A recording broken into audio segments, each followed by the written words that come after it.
Cik Je nak RM10 nak beli ayam gunting. Nak beli ayam gunting? Ha. Sekejap. Nah. Cik Joy, Zara minta RM10. Dah tu apa masalah? Ha? Ni RM50. Beli je lah ayam gunting tu. Ayam gunting tu RM10, bukan RM50.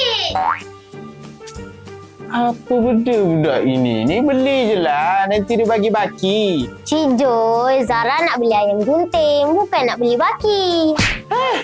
Dari planet mana budak ni datang? Nanti dia apa ni? Dia bukan apa tu. Nanti dah kamu beli ayam gunting tu, dah dapat ayam gunting tu, dia bagilah duit baki. Tak nak. Zara nak ayam gunting, bukan nak baki. Payah sangat. Bak sini. Dia denuh sangat. Nah, ambil ni RM10 ni.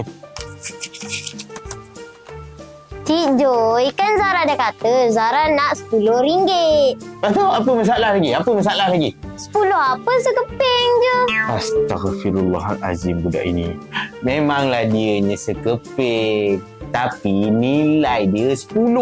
Oh, nilai 10. Ha. Nilai 10 ni sebelah nilai 3 ke? Sebelum kamu yang nak tu gunting, baik kamu pergi beli ayam gunting tu sekarang.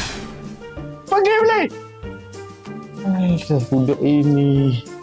Apa kebangsa lah.